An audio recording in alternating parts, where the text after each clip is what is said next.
Hello मेरे प्यारे learners, मेरा नाम है मन सिंह और आज के इस वीडियो में हम जिस टॉपिक को कवर करने वाले रोटेशनल डायनेमिक्स में उसमें हमारा सबसे पहला टॉपिक है पैरेलल एक्सिस थ्योरम। उसके बाद हम देखेंगे परपेंडिकुलर एक्सिस थ्योरम और फाइनली हम जिस टॉपिक से वाइंड अप करेंगे इस लेक्चर को वो है रेडियस ऑफ जाइरेशन। तो सबसे पहले हम अपने पहले टॉपिक को देखते हैं जो कि है पैरेलल एक्सिस थ्योरम। अब पहले इस बात को समझते कि भैया एक्चुअल में हमें इन थियरम्स की नीड क्यों है एक्चुअल में, क्योंकि हमने लास्ट लेक्चर में इस चीज को देख लिया था। हमने जो है रिंग के लिए और डिस्क के लिए मोमेंट ऑफ इनर्शिया को कैलकुलेट किया था। अब इस बात को ध्यान से सुनिए कि उस केस में जब हमने मोमेंट ऑफ इनर्शिया इस डिस्क के लिए कैलकुलेट किया था तो वो जो एक्सिस थी वो इस डिस्क से परपेंडिकुलर प्लेन में जो एक्सिस थी वो एक्सिस थी एक्चुअल में, और वो जो एक्सिस थी वो पास हो रही थी इस डिस्क के सेंटर से। अब यहीं अगर आपको ऐसा क्वेश्चन आ जाए कि अब जो एक्सिस ऑफ रोटेशन है वो ये ना होकर अब एक्सिस ऑफ रोटेशन जो है परपेंडिकुलर ही हो, मींस डिस्क के प्लेन से परपेंडिकुलर ही है, बट अब वो सेंटर के बजाय पास हो रही है किससे, टेंजेंट से पास हो रही है। तो क्या उस केस में भी आप जो है मोमेंट ऑफ इनर्शिया mr²/2 बोल दोगे? और अगर आप ये चीज बोल दोगे ना तो फिर फिजिक्स आके फिर आपको ये चीज कहेगी, कौन है ये लोग, कहां से आते हैं?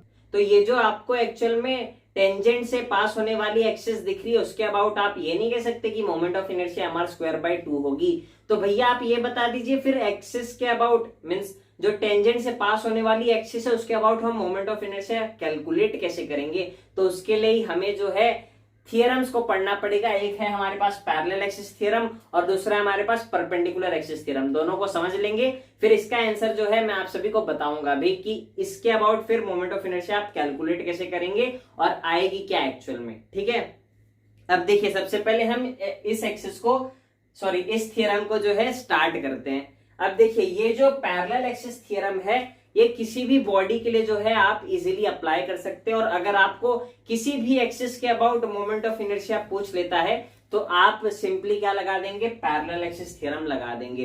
अब ये जो पैरेलल एक्सिस थ्योरम है उसका स्टेटमेंट क्या कहता है, वो ये कहता है कि किसी भी रिक्वायर्ड एक्सिस ऑफ रोटेशन के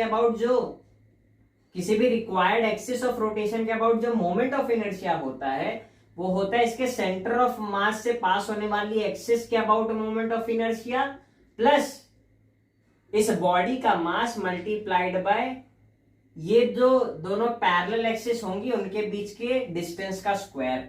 अब यहां पर इस चीज को जो है हम पहले डिराइव कर लेते हैं, फिर मैं फिर से आऊंगा इस स्टेटमेंट पर।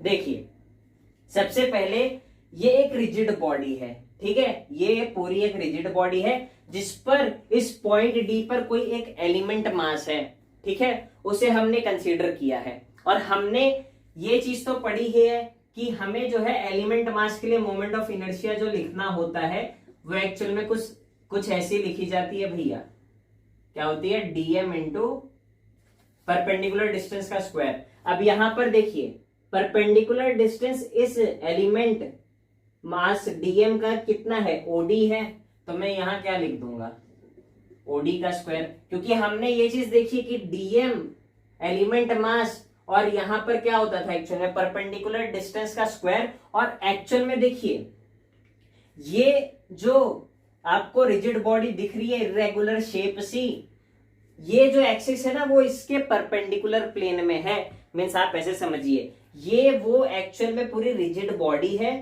ठीक है, और एक्सिस जो है वो इस प्लेन में है। तो अगर आप लॉजिकली सोचे तो इस प्लेन में जो भी डिस्टेंस होगी वो इस एक्सिस से परपेंडिकुलर डिस्टेंस ही होगी ना। अब देखिए ऐसे मान लीजिए ये इस एक्सिस, ये जो है इसका एक्चुअल में क्या है, परपेंडिकुलर एक्सिस है, मैं इस एक्सिस से किसी डिस्टेंस पर चला जाता हूं तो ये तो परपेंडिकुलर डिस्टेंस ही होगी ना, लॉजिकल बात है। तो ऐसे ही ये जो एक्सिस है वो ये वाली एक्सिस है जो कि परपेंडिकुलर प्लेन में है, और ये वो जो एलिमेंट मास है वो एक्चुअल में इस प्लेन में है। तो यहां से इस एक्सिस से उसका डिस्टेंस क्या होगा, एक परपेंडिकुलर डिस्टेंस होगा जो कि ओडी वो डिस्टेंस है, तो ओडी स्क्वायर मैंने लिख दिया, ठीक है। अब ये चीज क्लियर है कि मैंने ये लिखा क्यों है। अब देखिए यहां पर एक्चुअल में बात करें तो ये एक राइट एंगल ट्राइंगल है और उस राइट एंगल ट्राइंगल का ओडी क्या है, एक हाइपोटेनियस है। ये तो क्लियर है, बेसिक वाली चीज है, 9th 10th वाली मैथ्स वाली चीज है ये। हाँ भैया ये तो दिख रहा है हमें कि ये एक्चुअल में एक हाइपोटेनियस है और वो किस ट्राइंगल का हाइपोटेनियस है, DNO का हाइपोटेनियस OD है। ठीक है, अब देखिए अगर मैं इसके लिए हाइपोटेनियस थ्योरम अप्लाई करूं तो क्या हो जाएगा, पाइथागोरस थ्योरम एक्चुअल में बोलते हैं उसे। तो उसके हिसाब से क्या हो जाएगा, हाइपोटेनियस का square is equals to side 1 square plus side 2 square. तो क्या हो जाएगा, ON square plus ND square. हाँ ये बात एकदम सही है। अब देखिए ON को मैं फर्दर ब्रेक कर सकता हूं। ON को मैं क्या लिख सकता हूं, OC प्लस CN, क्योंकि देखिए ये टोटल जो लेंथ है वो किसका एक्चुअल में सब पार्ट है। देखिए ये जो लेंथ है वो किससे एक्चुअल में बनी हुई है, एक तो OC से बनी हुई है और एक CN से बनी हुई है। तो क्या हो जाएगा, OC plus CN the whole square plus ND the whole square. अब देखिए ये क्या है, A plus B the whole square. तो क्या हो जाएगा, OC का स्क्वायर प्लस CN का square plus 2OC into CN plus यहां पर ये क्या है, ND का स्क्वायर। तो OD स्क्वायर की वैल्यू हम सभी के पास आ गई है। अब देखिए यहां पर एक और इंपॉर्टेंट चीज, अब देखिए यहां पर अगर आप थोड़ा और ध्यान से देखेंगे ना तो आपको यहां पर एक और छोटा सा राइट एंगल ट्राइंगल दिख रहा है और वो राइट एंगल ट्राइंगल कौन सा है, CND। और इस राइट एंगल ट्राइंगल की बात करो तो इसका हाइपोटेनियस क्या है, CD है और उसके दो साइड्स कौन से, एक तो CN है एक ND है। अब यहां पर देखिए CN यहां पर है, ND यहां पर है। और अगर ये छोटे वाले ट्राइंगल के लिए जो है मैं पाइथागोरस थ्योरम लगा दूंगा तो उसके अकॉर्डिंग मैं क्या लिख दूंगा कि CD का square is equals to CN का स्क्वायर प्लस ND का स्क्वायर। अब CN स्क्वायर है ND स्क्वायर है तो इन दोनों को कंबाइन करके मैं क्या लिख सकता हूँ, CD स्क्वायर लिख सकता हूँ। हाँ ये एकदम सही बात है, आपने बढ़िया तरीके से समझा भी दिया है। तो ये क्या हो गया, OC square plus CD square plus 2OC into ON। अब देखिए यहां पर OC जो है वो क्या है, ये H के बराबर है और वो H एक्चुअल में क्या है, ये दोनों एक्चुअल में पैरेलल एक्सिस हैं जिनके बीच का डिस्टेंस मैंने H ले रखा है। एक IO जो है वो एक्सिस है और IC एक एक्सिस है जो कि सेंटर ऑफ मास से पास हो रही है। ये दोनों एक पैरेलल एक्सिस है और इन दोनों के बीच का डिस्टेंस H है।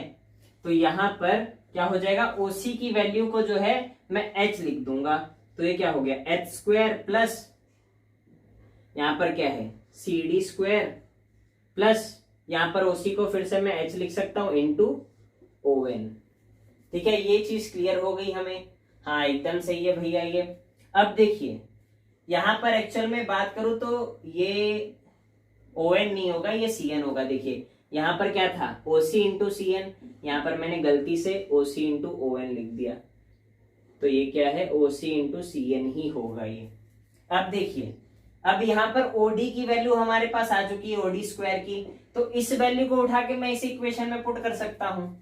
तो क्या हो जाएगा, इंटीग्रेशन DI बराबर integration DM into H square plus CD का square plus 2H into CN। ठीक है, ये मैंने पूरी टर्म जो है लिख दी। यहां पर इसको सिंपली मैंने उठाकर इस इक्वेशन में पुट कर दिया है। अब मैं क्या कर रहा हूं, अंदर मल्टीप्लाई कर रहा हूं।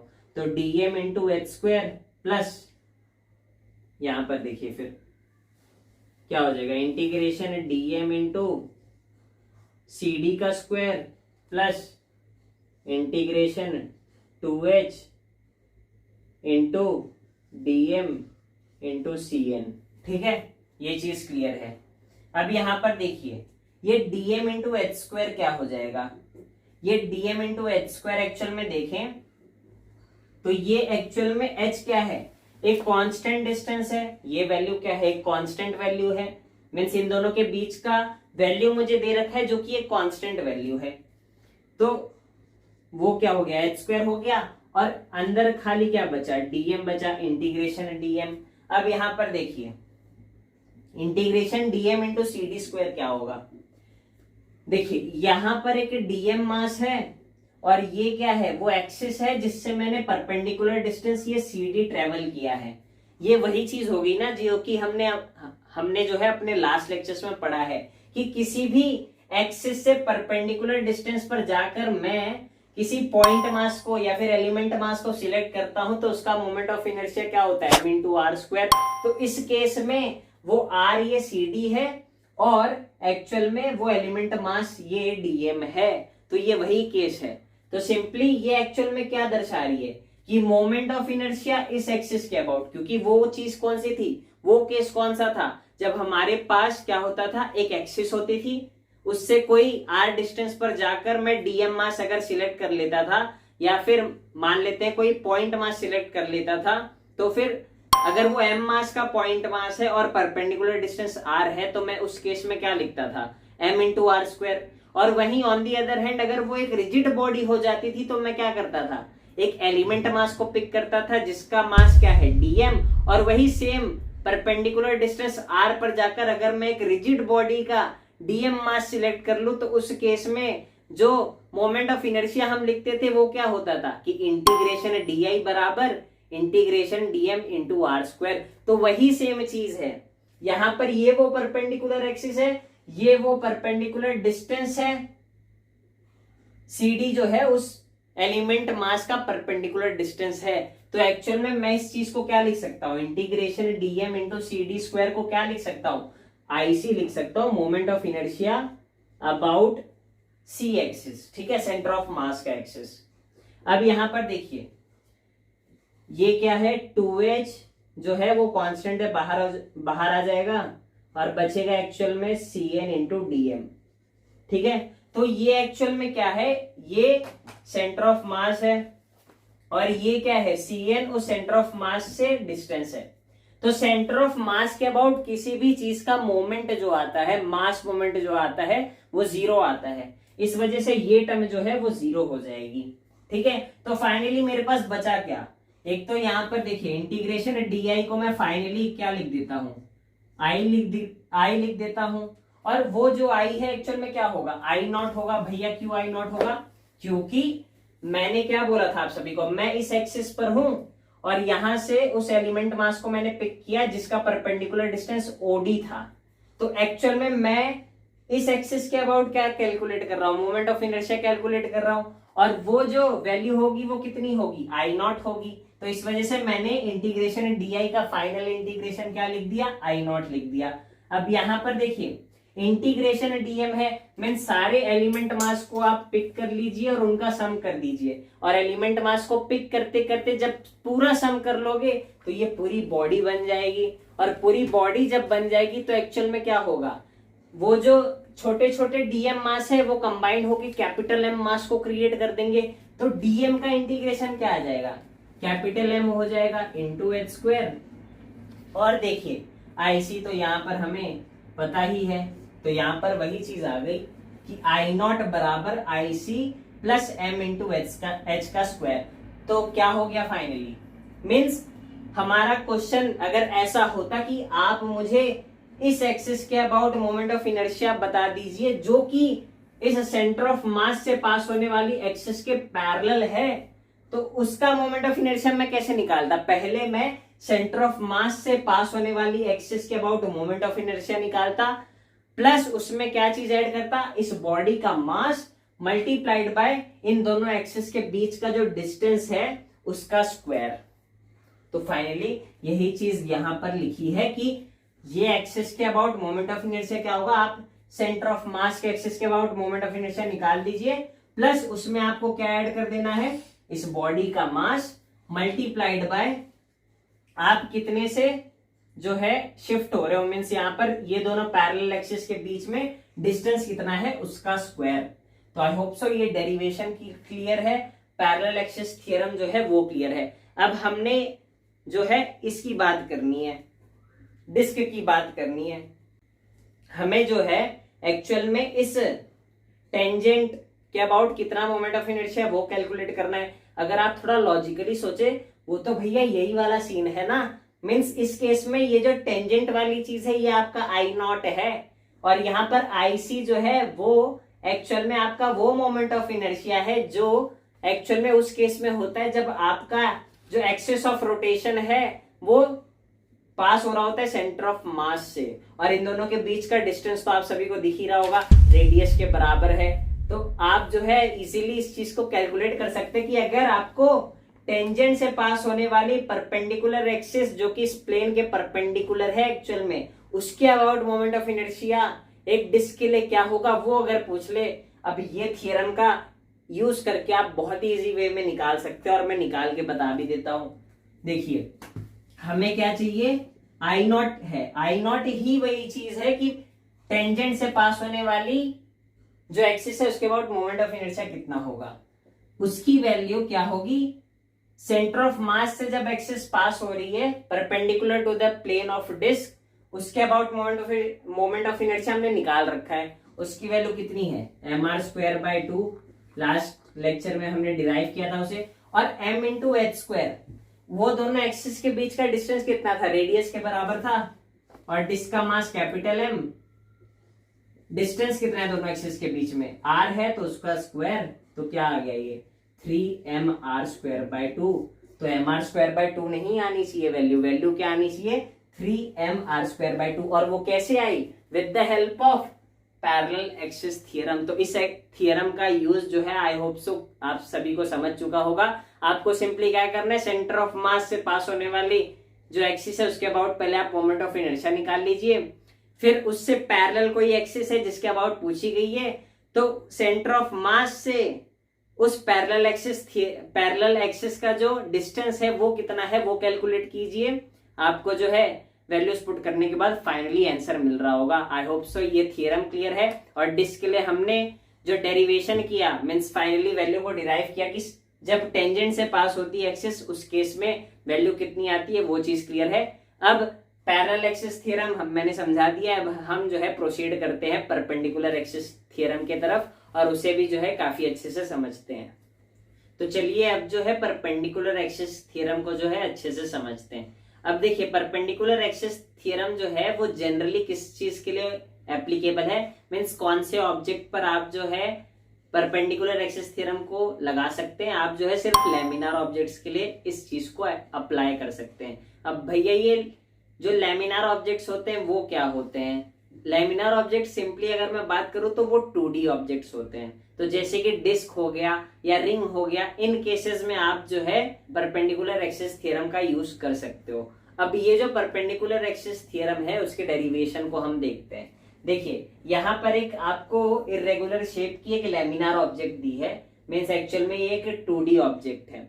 अब यहाँ पर ये z एक्सिस जो है वो उसका परपेंडिकुलर प्लेन का एक्सिस ऑफ रोटेशन है, और यहाँ पर ये जो है ये दोनों एक्सिस उसके प्लेन में है। अब इसका जो है थोड़ा सा फील आपको कम आ रहा होगा, ठीक है।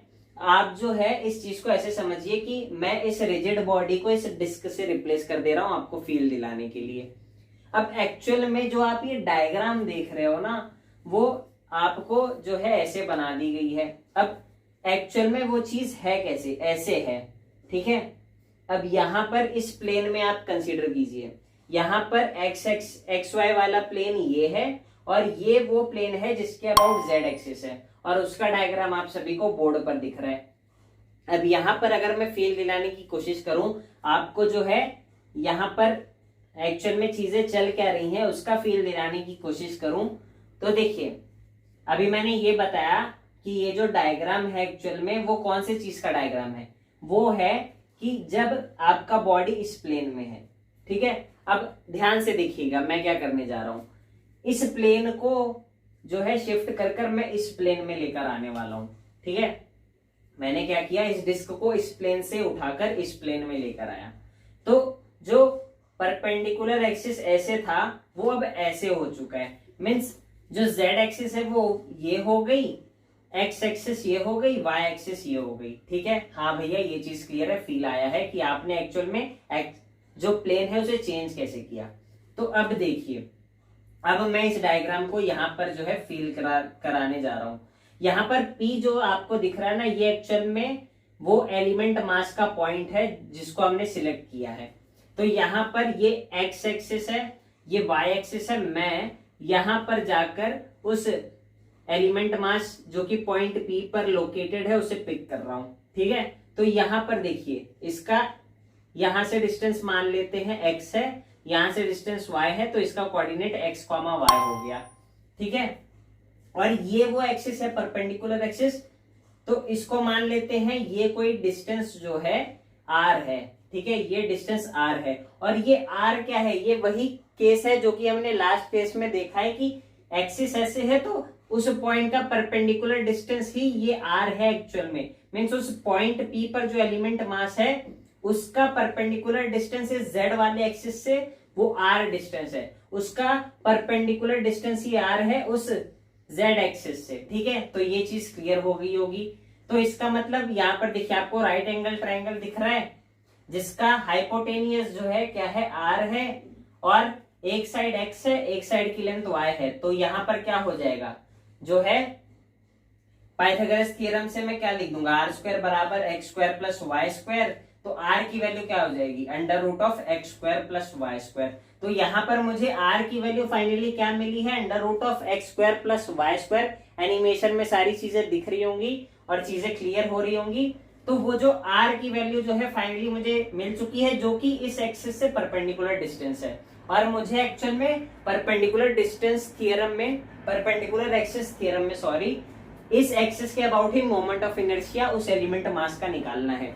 तो हमने जो है मोमेंट ऑफ इनर्शिया का फॉर्मूला क्या देखा है, मुझे z एक्सिस के अबाउट निकालना है, I z is equals to integration dm into r square. अब ये आर स्क्वायर क्यों भैया, क्योंकि यही उस एलिमेंट मास का जो कि dm एलिमेंट मास है उसका परपेंडिकुलर डिस्टेंस है। और r की वैल्यू भैया आपने जो है हमें कैलकुलेट कर दे दी है, under root of r square plus x square. तो सिंपली इसको उठाऊंगा वहां पुट कर दूंगा, क्या हो गया dm इंटू, यहां पर देखिए क्या हो जाएगा, x square plus y square. अब अगर मैं इसे रीअरेंज करूं, मीन्स इस ब्रैकेट को ओपन करूं, तो क्या हो जाएगा, integration dm into x square plus integration dm into y square. और ये एक्चुअल में क्या चीज लिखी है, ये मोमेंट ऑफ इनर्शिया है अबाउट एक्स एक्सिस। कैसे भैया फील दिलाएंगे, दिलाता हूं, देखिए फिर से यहां पर एक्स एक्सिस, वाई एक्सिस, ये वो पॉइंट क्या है, एलिमेंट मास है हमारा, ठीक है। अब इस एलिमेंट मास का परपेंडिकुलर डिस्टेंस क्या है, एक्स है, हाँ एकदम सही बोल रहे हो भैया, ये एक्स उसका परपेंडिकुलर डिस्टेंस है इस एलिमेंट मास जो डीएम है उसका। अब यहां पर देखिए, अगर ये एक्स एक्सिस है, ये एक्स एक्सिस है, ठीक है, तो परपेंडिकुलर डिस्टेंस यहां पर क्या हो जाएगा, y के बराबर हो जाएगा। हाँ ये बात तो आप सही बोल रहे हो। तो यहां पर देखिए जो परपेंडिकुलर डिस्टेंस है इस x एक्सिस से कितना है, y है, तो integration y square into DM इसका मोमेंट ऑफ इनर्शिया हो जाएगा। क्यों, क्योंकि ये तो वही केस हो गया ना कि एक एलिमेंट मास इस एक्सिस से उसका परपेंडिकुलर डिस्टेंस कितना है, y है, तो एक एक्सिस उससे परपेंडिकुलर डिस्टेंस जो है वो कितना है, ये मुंह से सुपारी निकाल के बात कर रहे बाबा। तो यहाँ पर देखिए ये तो वही चीज हो गई ना कि आप एक एलिमेंट मास ले रहे हो जिसका आप परपेंडिकुलर डिस्टेंस देख रहे हो इस एक्सिस से, तो उसका मोमेंट ऑफ इनर्शिया क्या लिख देते हैं हम, इंटीग्रेशन एलिमेंट मास डीएम इंटू उसका परपेंडिकुलर डिस्टेंस का स्क्वायर। उसका परपेंडिकुलर डिस्टेंस कितना है, y है, और उसका स्क्वायर हो जाएगा तो इंटीग्रेशन डीएम y स्क्वायर हो जाएगा। ऐसे ही हम जो है किसके लिए निकाल लेंगे, वैसे ही सेम मैं y एक्सिस के अबाउट जब देखूंगा तो वो जो पॉइंट मास है उसका परपेंडिकुलर डिस्टेंस क्या हो जाएगा, x के बराबर हो जाएगा। तो उसे मैं पुट कर दूंगा, मीन्स एक्चुअल में उसकी वैल्यू मेरे पास क्या आ जाएगी, I Y means moment of inertia about y axis is equals to integration DM X square और integration about sorry moment of inertia about किसके, एक्स एक्सिस के अबाउट आई एक्स जो कि हम इंडिकेट कर रहे हैं, उसकी वैल्यू क्या हो जाएगी, integration dm into y square. तो उसे जो है अब हम सिंपली पुट कर देंगे, तो ये वैल्यू क्या हो जाएगी, I Y plus I x हो जाएगी। तो आई जेड बराबर आई एक्स प्लस आई वाई। तो यही जो एक्चुअल में जो है डेफिनेशन होती है हमारे परपेंडिकुलर एक्सिस थ्योरम की। अब देखिए फाइनली हमारे पास ये चीज तो आ गई कि आई जेड बराबर आई वाई प्लस आई एक्स। अब इस चीज का इंटरप्रिटेशन क्या है भैया? देखिए इसका इंटरप्रिटेशन ये है कि आपका परपेंडिकुलर एक्सिस क्या था, आई जेड था, उसका मोमेंट ऑफ इनर्शिया आप कैसे निकालोगे? जिस प्लेन में आपका डिस्क था उसके एक्सिस के अबाउट जो मोमेंट ऑफ इनर्शिया है उसका सम हो जाएगा सिंपली। मींस यहां पर देखिए आई एक्स और आई वाई दो एक्सिस ऑफ रोटेशन थे जिसके अबाउट आपने मोमेंट ऑफ इनर्शिया कैलकुलेट कर लिया, आई एक्स और आई वाई वो दोनों मिलकर कंट्रीब्यूट करेंगे इस परपेंडिकुलर एक्सिस के अबाउट मोमेंट ऑफ इनर्शिया जो है इस बॉडी का उसके लिए। तो ये स्टेटमेंट का मतलब एक्चुअल में वो चीज है। तो आई होप सो ये चीज क्लियर है, ठीक है। तो आप जो है अब किसी भी बॉडी के लिए जो है मोमेंट ऑफ इनर्शिया लिख सकते हैं, मींस परपेंडिकुलर एक्सिस थ्योरम लगाकर आप मोमेंट ऑफ इनर्शिया लिख सकते हैं। मींस अगर एक ट्विस्ट थोड़ा सा कर दे हम, अब मैं ये बोल रहा हूं कि आपका जो डिस्क है ना उसका परपेंडिकुलर एक्सिस आई एक्स है और आपका डिस्क जो है वो वाई और जेड प्लेन में प्रेजेंट है। मींस ये प्लेन वाई जेड प्लेन है और ये आई एक्स जो है वो परपेंडिकुलर एक्सिस है।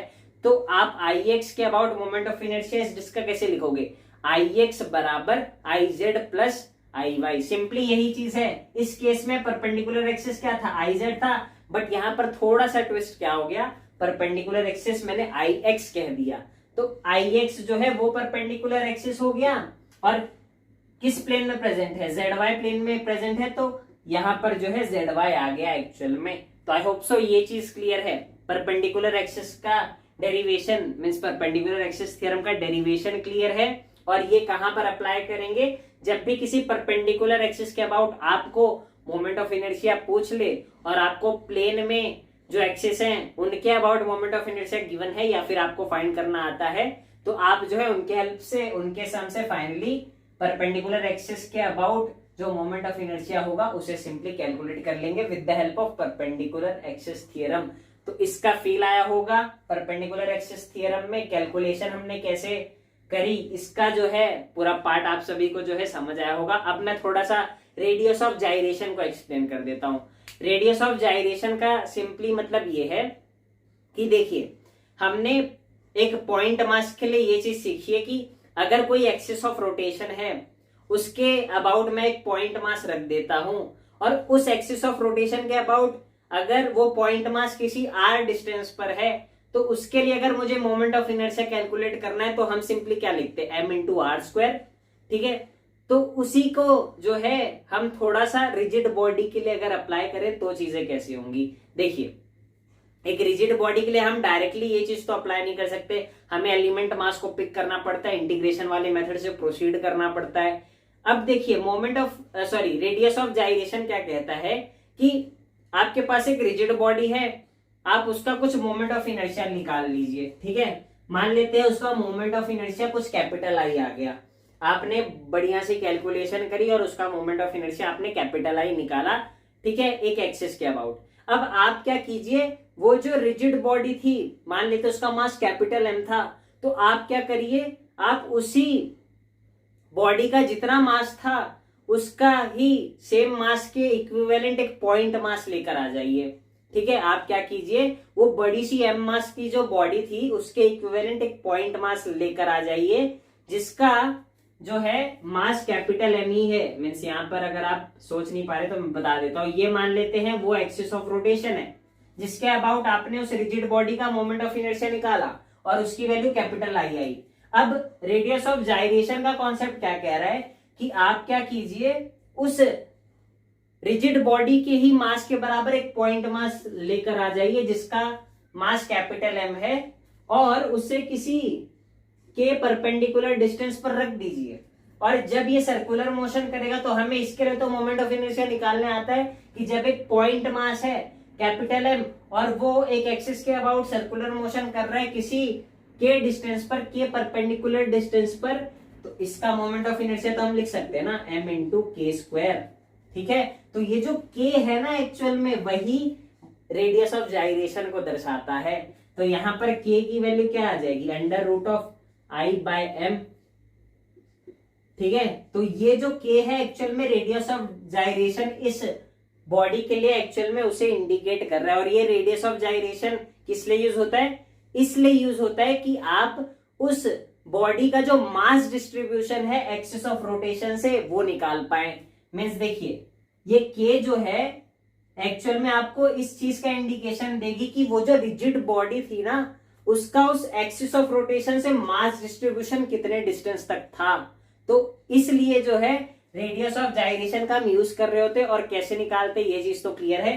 आप सिंपली क्या करोगे, उस बॉडी का मोमेंट ऑफ इनर्शिया निकालोगे किसी एक्सिस के अबाउट जो कि रिक्वायर्ड एक्सिस होगी आपकी, और आप सिंपली उसको इक्वेट कर दो m इंटू के स्क्वायर, और फिर वहां से k की वैल्यू जो है I बाई कैपिटल M आ जाएगी। तो ये जो वैल्यू आ रही है यही आपका रेडियस ऑफ जाइरेशन है, जो कि इस बात को इंडिकेट कर रही है कि उस एक्सिस के अबाउट आपके बॉडी के मास का डिस्ट्रीब्यूशन कितना था, कितने डिस्टेंस में वो मास जो है एक्चुअल में डिस्ट्रीब्यूटेड था। उस चीज को इंडिकेट करने वाली जो टर्म होती है वही हमारी रेडियस ऑफ जाइरेशन होती है।